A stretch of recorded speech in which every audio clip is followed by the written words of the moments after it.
He kōna ipurangi tēnei nā te reo irirangi o Aotearoa. You mention functional mushrooms to anyone who knows a thing or two about fungi, and they look at you kind of funny. Like, duh, all fungi is functional.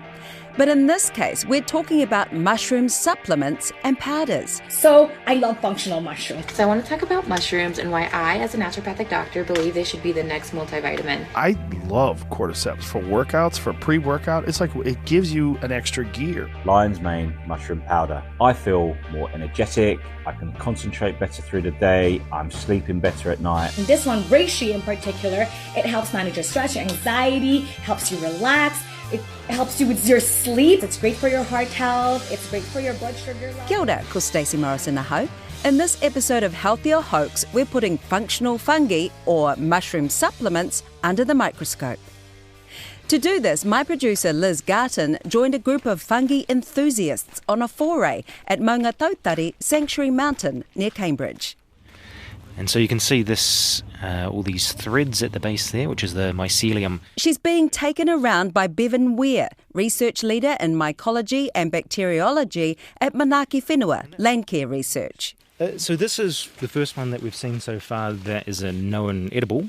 It's not very commonly eaten here, and it's not very good, like it doesn't have a very good flavour or anything like that.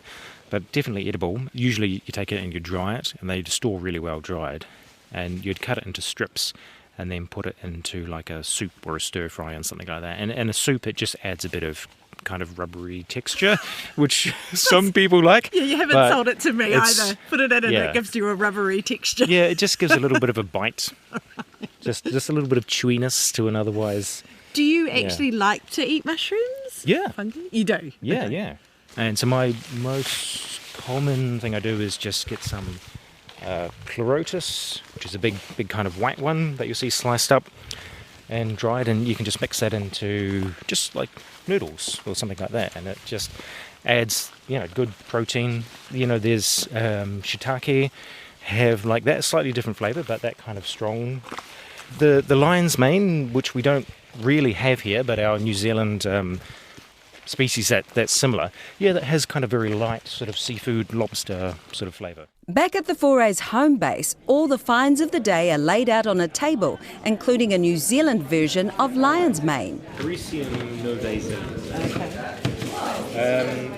Liz gave it a go. It's got a little bit of, dirt and stuff on, so I don't mind a little just bit of like dirt. a clean bit, and I'll just take off a little piece like that. Oh, it's quite peppery. It's much better when you cook it. Everything tastes better when it's a little bit fried in butter, doesn't it? So, yeah. So it didn't taste too bad, but will it fix all the things that people claim it can? There's no strong evidence for that, but there's a lot of active research going on. So there's always the possibility. But why not? It's delicious if you can build it into your meals and eat it, and if it has some great effects as well. It's just a bonus. Bevan says even if you take out the unproven health benefits, mushrooms are good for you. Mushrooms in general are just a really great thing, and when you're using it as a replacement. So if you're having sausages or something for one meal and you replace that by mushrooms, it's just a lot healthier. You're not having all that cholesterol and animal fats. This is a crowd that's passionate about fungi, so you'd expect them to be open-minded about the health benefits of mushroom supplements. I would say that there is likely many medicinal compounds in a wide variety of different mushrooms. This is Alexander James Bradshaw from the Natural History Museum of Utah.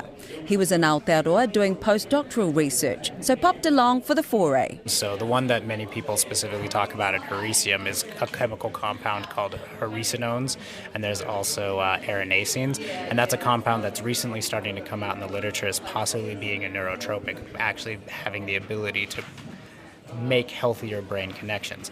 That being the case, the research is still very much in its intimacy and it's coming out. Many companies have capitalized on this and they are producing these supplements, and it should always be taken with a grain of salt. Alexander was talking with Dr. Michael Howard when Liz barged in with her microphones. Michael practices emergency medicine in Northland and has a PhD in microbiology and immunology. I always caution people, there have been cases of things being adulterated with other medications and sold as being a product that might benefit your health, and they truly aren't. But we have hope, as has been shown throughout Asia. There's a long, I think, maybe folklore, but more regimented studies are coming into, and we're in the infancy of that process too. Right? It does have a very long backstory, especially in some of these Asiatic countries. But yes, I do know my biggest problem with many of it is that they are often sold as panaceas, that they cure everything from, colds to having a headache to anything under the sun. And I think that's where we need to start breaking away from myth and figuring out the reality of what, if they have these medicinal compounds, what they're doing and how and what they're actually affecting. So I have no doubt they exist, but In practicing in New Zealand, I've been impressed at the knowledge of your local providers. So I would encourage people to actually talk to their doctor about these things, because the knowledge is actually growing, and there is every month coming out another article that has scientific basis and is talking about the use of these things, particularly as an adjunct to cancer therapies, and they're finding them to be safe and helpful in those situations. So I'd encourage people to talk to their doctor. And I think at a minimum, I don't think that unless they have been cut unethically with something that is dangerous for you, I don't think that any of these supplements would ever do a whole lot of harm, to be honest. Yeah. At minimum, I don't think anyone is going to be hurt by them. But it could be a waste of your money. Yeah, maybe on your pocketbook, for sure. There are plenty of New Zealand-based companies getting in on the mushroom supplements game. And there are all sorts of functional fungi you can get in supplement form, from turkey tail for gut health and immune support, cordyceps to increase oxygen uptake and ease fatigue, and reishi for heart health and sleeplessness. The one we decided to try out was the Flow State Lion's Mane capsules, which claims to provide brain health support, and who doesn't need that? It's $55 for a jar of 120 capsules. The instructions say to take one capsule in the morning or afternoon. I opted for a morning pick-me-up, and I reckon it kind of did make me feel more alert, but that could be just the placebo effect. Oh, the placebo effect is incredibly powerful. They say around 17% effect, actually. I mean, maybe it has given you some benefits, whether that's be placebo or active. This is Professor Claire Wall, head of the Department of Nutrition and Dietetics at the University of Auckland. She's also quite the fungi fan. I think mushrooms are incredibly versatile, and in the sort of era that we live in where we're trying to encourage people to eat more of a plant-based diet, they add real value in terms of providing that variety. I think mushrooms have got some amazing properties. I mean, I personally think they taste really, really good. You can do a lot with them. They've got different sorts of textures depending on what you do with them. And they've got an incredible nutritional value and quality. They give you a good bang for your buck. They're very low in energy, so you can, eat quite a lot of them. They provide you with lots of nutrients. And they've also got some very strong antioxidant properties as well. Claire says historically there have been lots of studies looking at the nutritional benefits of mushrooms and population studies looking at groups that culturally consume mushrooms regularly. There's been quite a lot of small trials done looking at mushroom-type supplements versus placebo and looking at their impact on some immune markers, anti-inflammatory markers. But I haven't seen any long-term trials where those supplements have been used to demonstrate reduction of risk of cancer, for example, or reduction of risk of Alzheimer's, Parkinson's, whereas some of the observational studies of looking at the dietary intake of mushrooms in population groups show that populations that consume more mushrooms in their diet have reduced risk of certain types of cancers, particularly breast cancer, and also some neurodegenerative disorders. But then that's just association.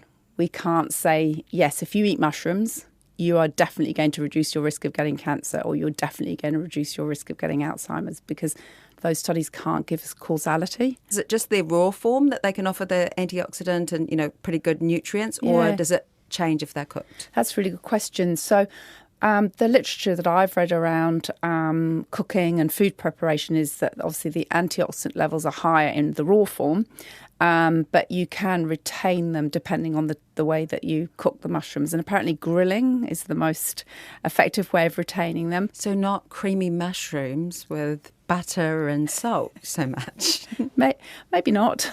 So if I can't have my creamy mushrooms, should I be taking mushroom supplements? My advice always is first do no harm. So if you know that the supplement's okay, it's not going to harm you by taking it, if it benefits you, that's fine. If it doesn't, then, it's kind of waste of money. What about different types of mushrooms? Is there a different aspect that's brought by different types of mushrooms?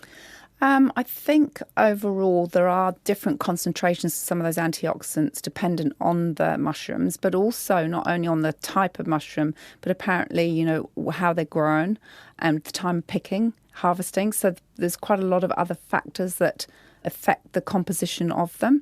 I don't know, I haven't seen enough literature to suggest that one of the types of mushrooms has a higher level of some of those antioxidants than another. So, Claire's verdict on mushrooms? I love mushrooms, yeah. I love the flavour of them, the versatility of them. Yeah, I really like mushrooms. What about mushroom supplements? I've never taken a mushroom supplement, and I wouldn't at this stage because for me there's no convincing evidence for me to take them. I'd rather eat them in their whole form. And she would encourage people to take a close look at what's being promised. It's often the claims are what we call quite soft. So they're saying that, this product contains a substance that's found in mushrooms that has been shown to be beneficial for your health. But they're not actually saying if you take this supplement every day, you are definitely going to reduce your risk of, getting neurodegenerative disease, or you're definitely going to be sharper and you're going to perform better at. There's no direct association. They shouldn't be making anyway that kind of claim. So how would you describe a mushroom supplement? Is it healthy or a hoax? I would say a hoax. You're not buying them then? No, I'd rather eat them.